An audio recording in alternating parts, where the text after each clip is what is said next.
purpose of university housing is not to make money for the university. The purpose of university housing is to provide an affordable place to live for students in light of the fact that we're only making X amount, and they know full well that we're only making X amount, and in light of the fact that in many of these communities, local housing, regular market housing, is extremely expensive. Making it affordable, and then also making it reasonable for adults.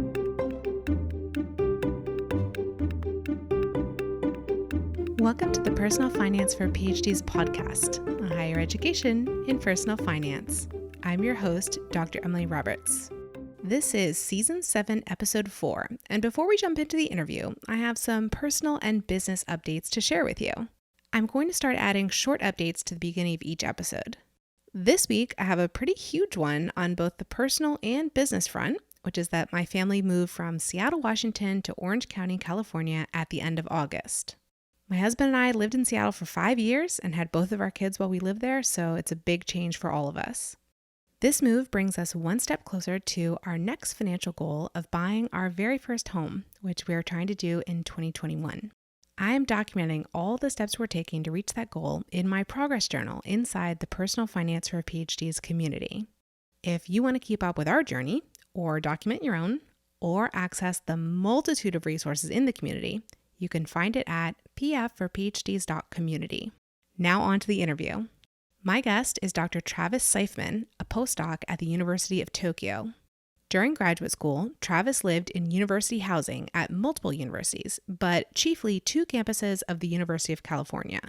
While the housing was subsidized and convenient to arrange, Travis noted a few downsides and annoyances. We discuss the differences between university housing and private housing and wonder how best to allocate this scarce resource. Travis proposes an adjustment in the approach that universities can take toward their housing administration. Make it reasonable for adults. I expect that this episode, recorded in August 2019, will serve as a conversation starter regarding the objective of university housing and its administration, especially in the era of COVID-19. Without further ado, here's my interview with Dr. Travis Seifman. I have joining me on the podcast today, Dr. Travis Seifman. I'm delighted to have him. Travis, thank you so much for joining me. We're going to be talking today about university-affiliated housing and Travis's wide range of experiences with university-affiliated housing. So, Travis, thank you for joining me today. And will you please tell the audience a little bit more about yourself? Yeah, thanks so much for having me, Emily. I've just finished my PhD in history at UC Santa Barbara, University of California, Santa Barbara, this year. My main research focus is on early modern Japan and Okinawa and ritual diplomatic relations between them. I previously did 2 master's degrees, actually, at the University of Hawaii and the School of Oriental and African Studies at the University of London. So I've lived in a few different places, and during my research, I also lived for a short time at the University of the Ryukyus in Okinawa and at the University of Tokyo. In all these different places that you've lived, at least some of them or most of them, you've Right. lived in what I'm saying is university-affiliated housing. Can you describe the housing situations, main situation or multiple that you've had? Yeah, sure. Just to say it very briefly, when I was at SOAS in London, I stayed in grad student dorms, university housing. University of Hawaii, I stayed in regular private apartments for 1 year, and then for 2 years I lived at the East-West Center, a federally funded think tank organization located adjacent to the University of Hawaii. So I lived in their dorms for a couple of years. And then when I moved to UC Santa Barbara, they have sort of dorms for single grad students, and they also have family housing. So I've lived in both of those. And I've also lived with my girlfriend at the family housing at UCLA. And during my research trips, I stayed at university dorms, sort of visiting researcher dorms at both University of Ryukyus and University of Tokyo. Why don't you start with UCSB, where you did your PhD? What was your experience there with that housing? To a certain extent, I would say it's overall positive, simply in that university housing it's always an easy go-to option, and you're moving across the country or even moving to a different country. You know how to apply for it. You don't have to arrive early. You can get a hotel while you search for apartments and all this kind of stuff. So, and it's often cheaper than the housing that's around.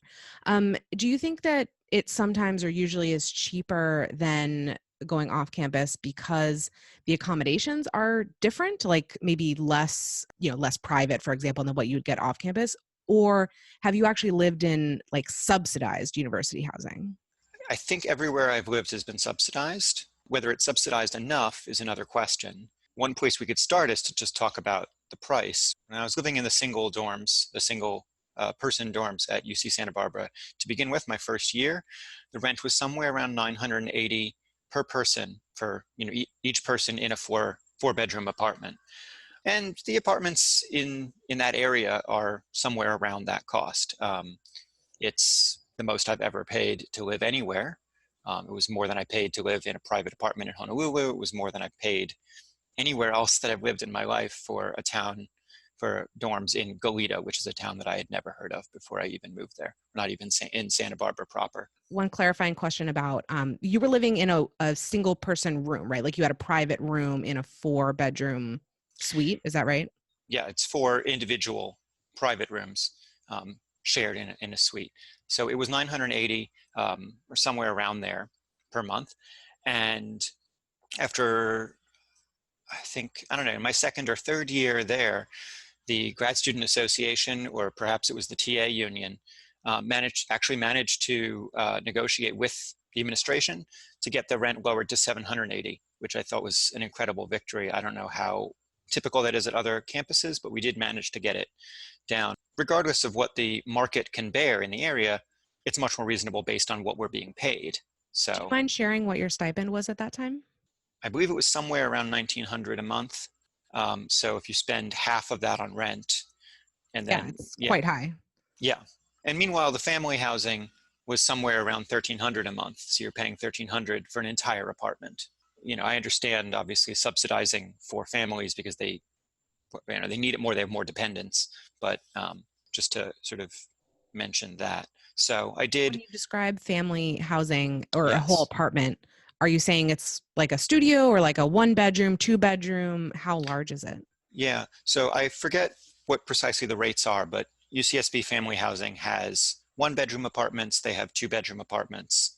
Yeah, basically, there's a number of different configurations, but basically 1-bedroom and 2-bedroom, and I think they charge somewhere around $1,300 a month. Yeah, and I've lived in one of those 2-bedroom apartments for a year as well. So that was $1,300 the entire apartment. Right. So split between 2, presumably adults. Right. Maybe they have kids or maybe they don't. And yeah, exactly. So split between 2 adults, presumably both adults have some kind of income, but one of them might not. One might be on a grad student stipend and the other one might be stay-at-home spouse with children. So I think that's not uncommon among international students, right? That if you get a spousal visa, then right. the spouse is not permitted to work in the United States, right? Right, that's true. I hadn't actually thought about that point. That's true. How did it compare for you as a renter in that place versus if you had gone to the private market as you had in the past? When you're working with university housing, at least you have the advantage of that there's an entire administration there and you kind of know who to talk to, as opposed to like finding the landlord, like how do I actually get in touch with them? And to be fair, I suppose the rules probably aren't, a lot of the rules probably aren't too different in terms of whether or not you're allowed to have pets. Most apartments don't allow pets. Most landlords don't want you repainting the walls or putting nails in the walls or anything like that.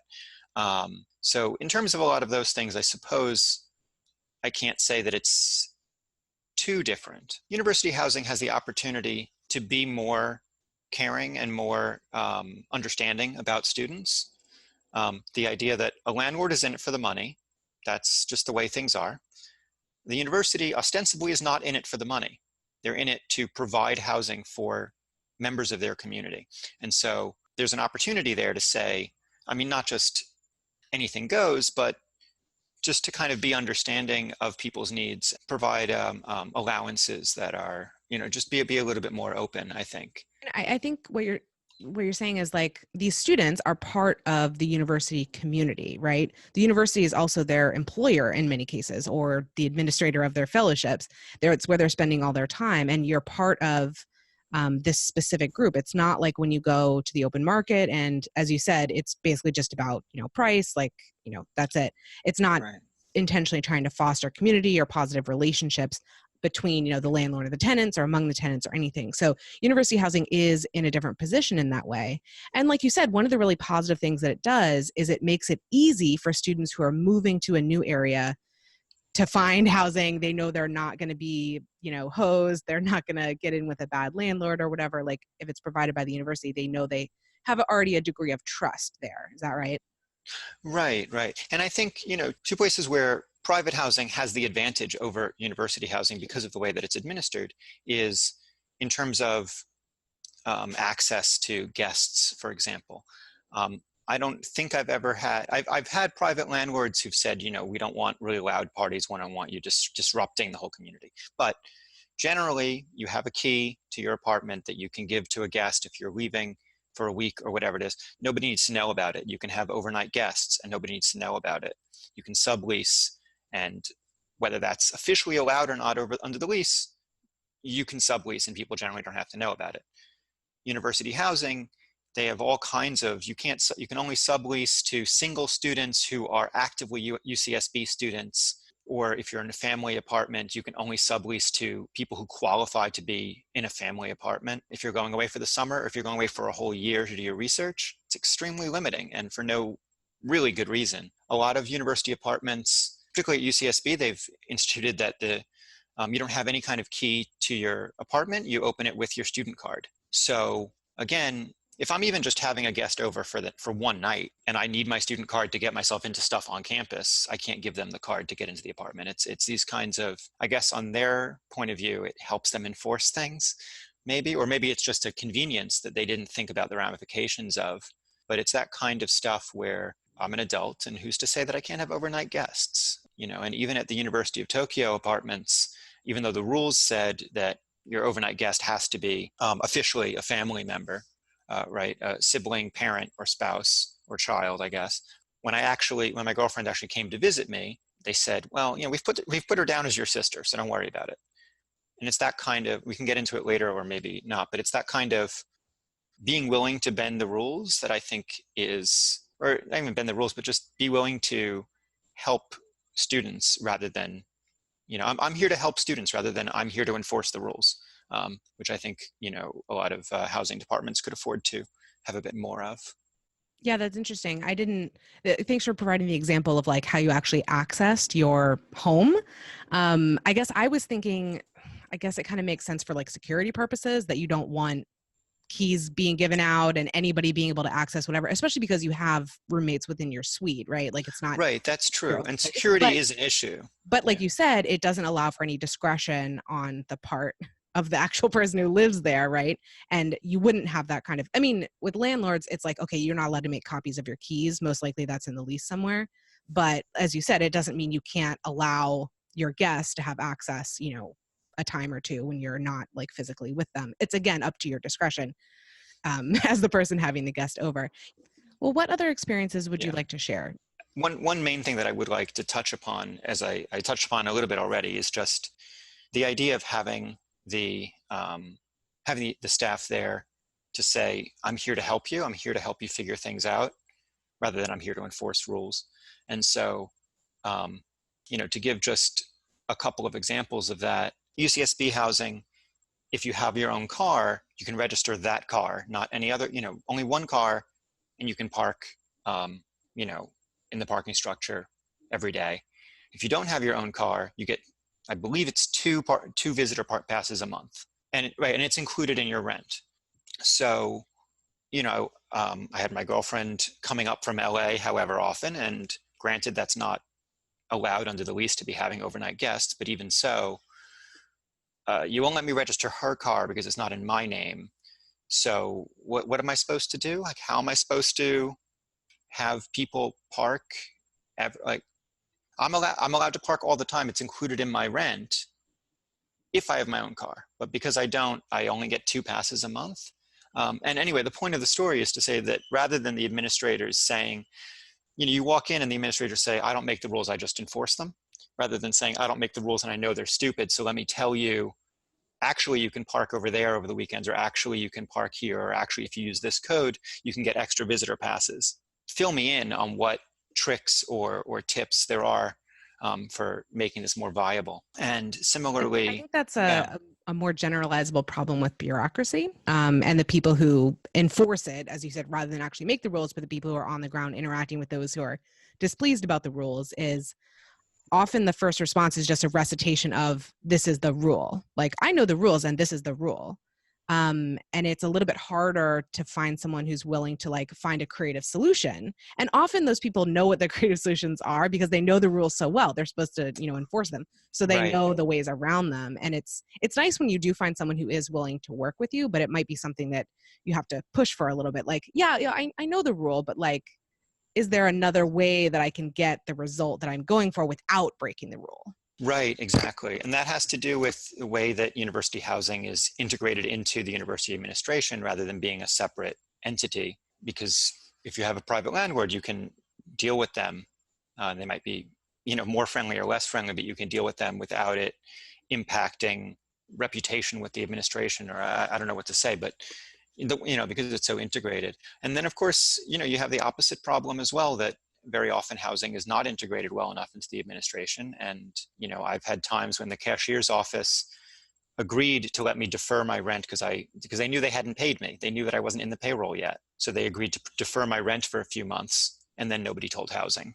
Yeah, can you talk a little bit more about that? Because, Sure. not being paid on time is actually a surprisingly common problem among graduate students. So you would think that if you weren't, whatever the problem was, the fellowship didn't come through, it wasn't processed on time, whatever it was, that, housing being affiliated with the university, they would have some procedures in place for, oh yeah, this happens sometimes. It's not the student's fault. It's, again, on the administration. And we know Right. that, we have this policy where they can not pay rent for a while. You would hope that would be in place. Whereas with the landlord, it might be a lot of hoops you have to jump through to convince them that it's okay for you to not pay rent. And maybe you'll get kicked out. Like, that's a possibility. So it sounds like it didn't operate quite so smoothly for you. Right. Actually, that's a really good point too, in terms of the pros and cons of university housing. Yeah, for sure. The landlord doesn't care whether you've been paid or not. I mean, they could choose to be flexible, on a personal basis, whereas the university, you're hoping it's more integrated, that they know.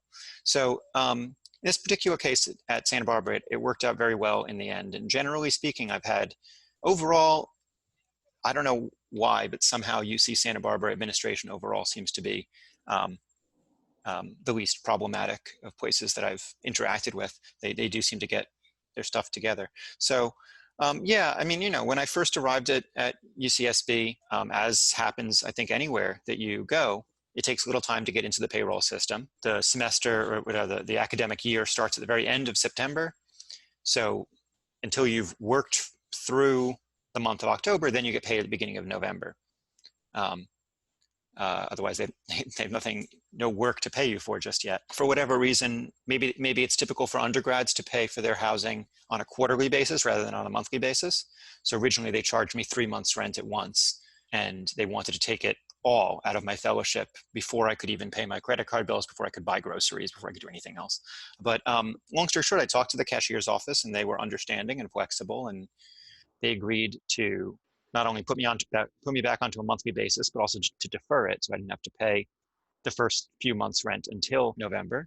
I then started receiving notices from the housing office saying that I hadn't paid the rent.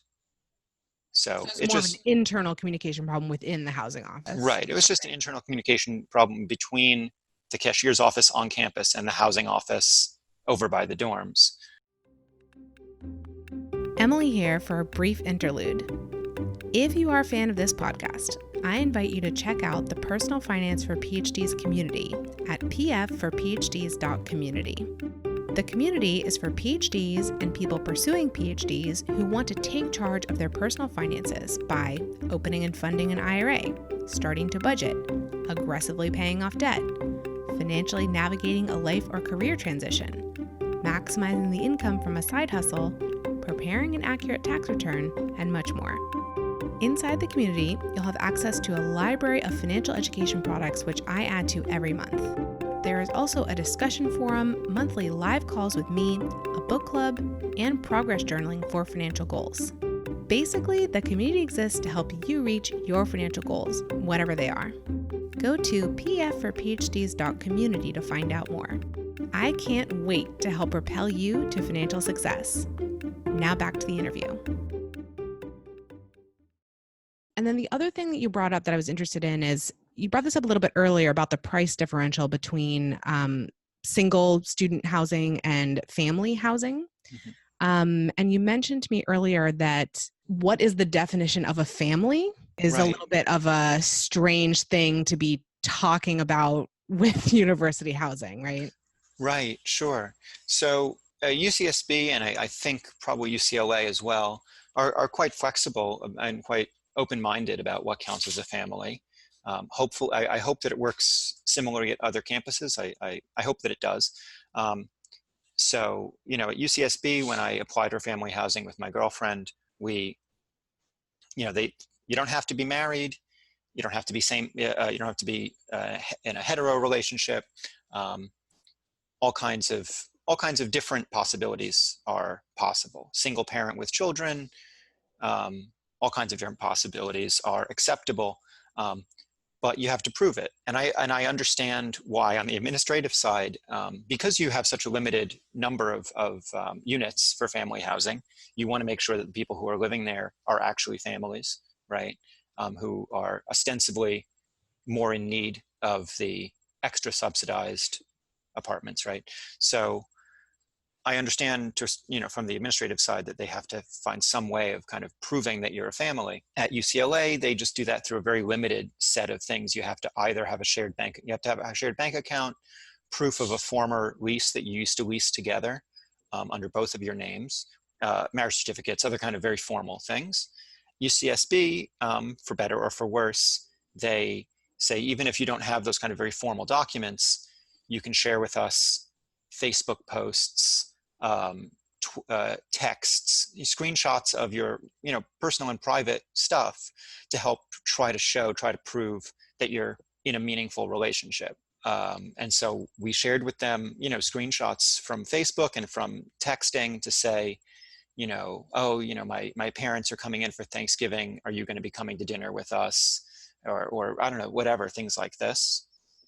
This reminds Photos. me a little bit of, and I only know about this from, TV or whatever, about green card marriages, not green card marriages, but marriages in which a green card is involved, and like having to prove to the government that you are actually in a romantically inspired marriage, right? As opposed to some other kind of arrangement.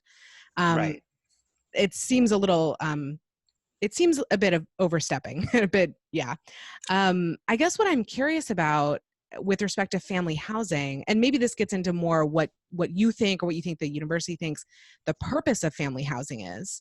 Yeah, what do you think the purpose of it is, and is it accomplishing that purpose? Yeah, that's a good question. I mean, I think it's a complicated issue because I think that for families, especially for grad students, like I was saying before, if one partner is on a grad student stipend and the other partner is being a stay-at-home spouse, stay-at-home parent, or even if both parents are on grad student stipends, you're providing an opportunity, you're providing a way for them to live affordably with as a family with their dependents. For those in those situations, it's a very good thing that that's provided. And I'm sure I can't imagine how some of my friends manage to afford, just how do you afford to live? We get paid roughly $1,900 a month. If your rent is $1,300 a month for the whole apartment, and that's your only income for an entire family with one or two kids, I don't know how people do it. And so I appreciate that they have family housing for that purpose. But then, of course, the flip side is that the single students are saying, just because I'm single, just because I don't happen to have a romantic partner or, a larger family, I have to pay more per person at least, to stay in these smaller apartments. And, I personally have never had a problem with being in a dorm room situation where I have my private room, attached to a common room or whatever. But I know a lot of people also who say, I'm an adult and I want a whole apartment to myself or something like this. UCLA has studio apartments for single grad students and they charge a lot of money for them. UCSB, it's the only option on campus is these 2 or 4 bedroom apartments like I was talking about before. Yeah, I guess, this conversation is making me think about like, what is the purpose of family housing? Because like you said, it's a differentially applied benefit, right? There's more Right, subsidy available to some people because of their family versus other people. And is that fair or is that not? But we were talking about, university housing versus, private off-campus housing, where off-campus, the only regulation you're going to find is a maximum number of people who can live in a certain size space, right? Like they don't care married, right, unmarried, children, not, it doesn't matter. So maybe right, there is an opportunity with on-campus housing to provide some, as we were talking about earlier, some additional support for the students in most need. Like we were talking about, students moving, long distance or from overseas. Hey, that university housing is there for you to make the whole process easier. And so maybe there right, is an opportunity, right, to sort of subsidize students who are more in need, like those with dependents. But for me, the harder argument actually is extending that benefit to students in two-income households, two-income, families right, without any dependents. That's what, to me, gets a little bit tricky. Like you were saying, like, okay, single adult versus a couple where it's just two adults, like why should that couple get any more subsidy if both of them are working? If both of them are permitted to work, right. unless you don't. So for me, it's a little bit harder to extend this benefit beyond those who have actual dependents, whether they're children or non-working spouses. Right. And also, as you're saying about this, it makes me think about international students who, I don't know the ins and outs of it. I think being an international student is a lot more difficult in all kinds of ways than the rest of us know.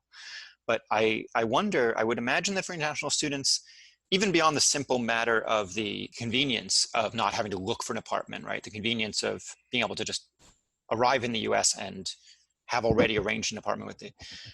I would imagine that looking for a private apartment as an international student, you probably have all kinds of trouble with documentation, with guarantors.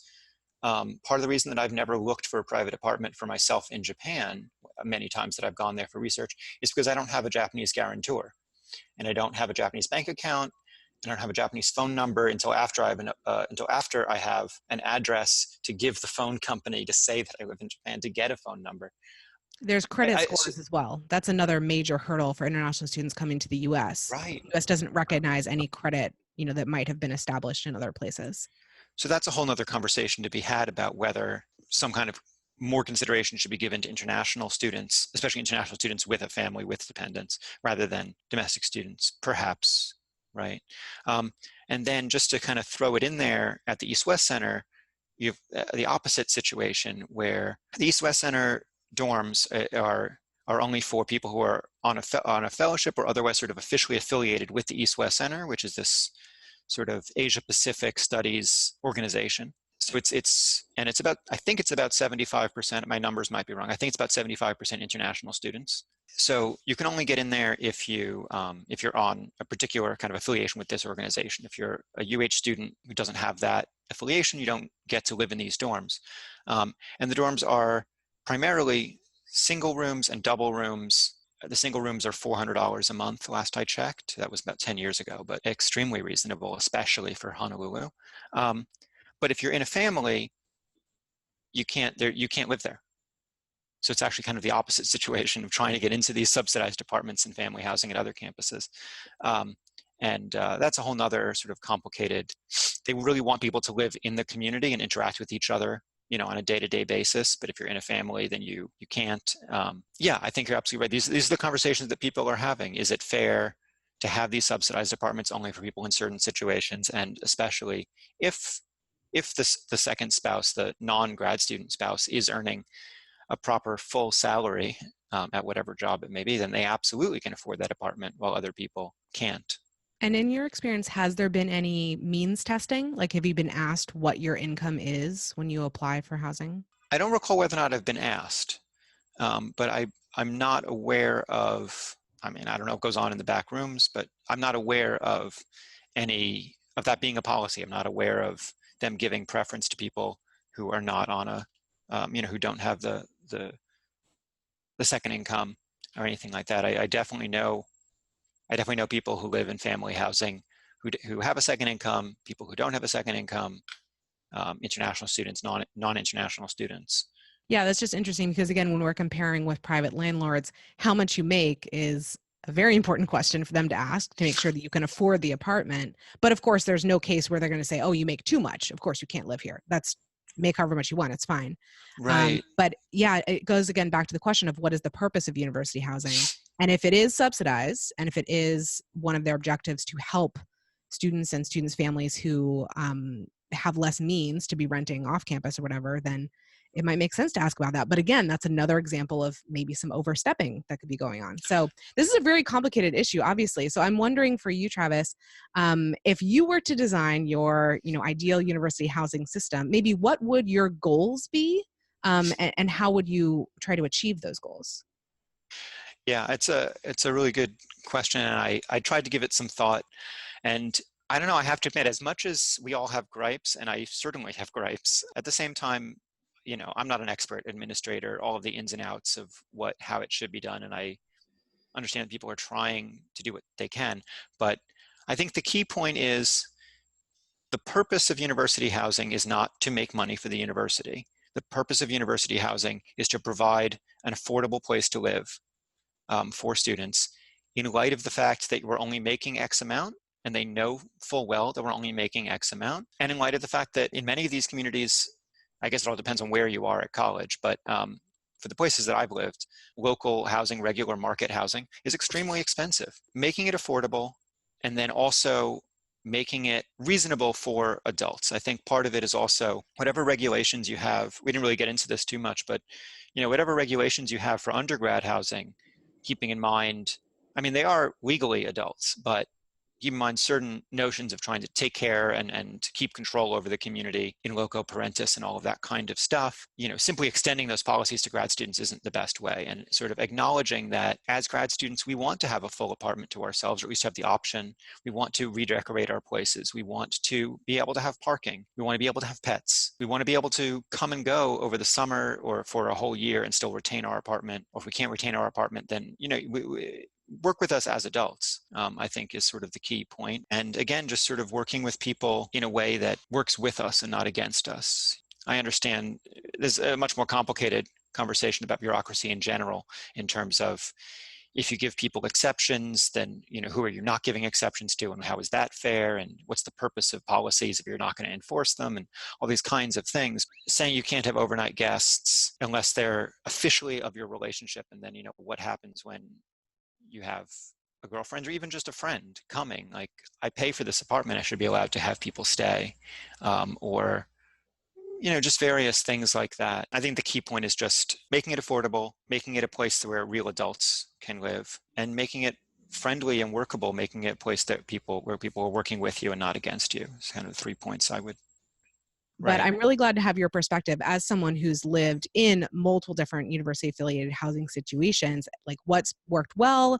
What positive things have you seen about it? Maybe what things can be changed? It seems to me that one of the main points that you're making is just that the administration needs to listen to the students. And as you were just saying, treat them like adults. And so it seems like that at least happened in your experience at UCSB when the union or the GSA or whichever it was heard and actually got that rent lowered, which is like an amazing victory. So I really appreciate your perspective on those issues. And as we finish up, would you please share with us what your best financial advice is for another early career PhD? Yeah, I think as someone who's just finished, I'm not sure what kind of advice I can give for other people who have just finished. But for people who are still in the PhD, I think my main advice would just be to keep your eyes out for whatever you can apply to, and kind of be aware of the fellowships and other kind of resources that are available for you. I certainly, you can't spend hours and hours and hours applying to every single thing and investigating every single thing, but be aware of what's available to you and take advantage of it. If your department offers, whether explicitly or sort of implicitly, offers that everybody gets summer funding at least once, or offers that everyone gets at least 1 quarter or 2 quarters off before the end, make sure you take advantage of that. Make sure you do that. Don't miss don't miss the deadlines. Just be aware of what's out there, and be aware of what you're eligible for, not just in your department, but also in grad div or in School of Humanities or in, whatever other things it might be coming from. And the other thing I would say is push and advocate and make the professors, make the faculty and administration aware that certain kinds of things are not funded. This is going into a whole nother conversation, and I'll just one more minute, but for example, at Santa Barbara, I was fortunate to have a certain amount of funding available, possible, right, potential to me for conference travel and for research travel. And that seems very logical from a top-down kind of, okay, we're giving money for conference travel and for research travel. Well, what about language study? And what about things that are not strictly language study? Because I've gotten funding in the past to study, there's a thing called FLAS, right, the Foreign Language Area Studies Scholarship, which allows you to study modern languages that the government considers to be of strategic value.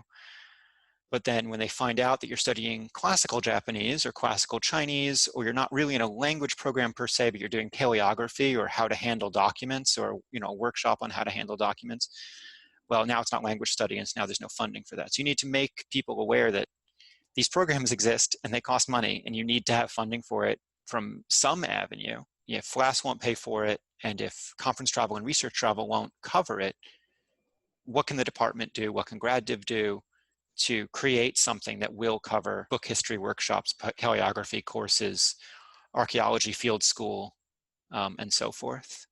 Yeah, it sounds like, again, you're bringing up the points of being flexible with people. If everyone's on the same, page about what the goals are, then let's, be flexible about the way that we get there. Or just not letting people fall through the cracks, right? Like if you create big planks and boards, like let's make sure there aren't, gaps that people are actually falling into between those boards. So Right. yeah, thank you so much for adding that, Travis. And thank you so much for giving this interview. Thanks so much for having me. This was really wonderful. I really appreciate it. Listeners, thank you for joining me for this episode. pfforphds.com/podcast is the hub for the Personal Finance for PhD's podcast. There you can find links to all the episode show notes and a form to volunteer to be interviewed. I'd love for you to check it out and get more involved. If you've been enjoying the podcast, please consider joining my mailing list for my behind-the-scenes commentary about each episode. Register at pfforphds.com/subscribe. See you in the next episode, and remember, you don't have to have a PhD to succeed with personal finance, but it helps. The music is Stages of Awakening by Poddington Bear from the Free Music Archive and is shared under CC by NC. Podcast editing and show notes creation by Lourdes Bobbio.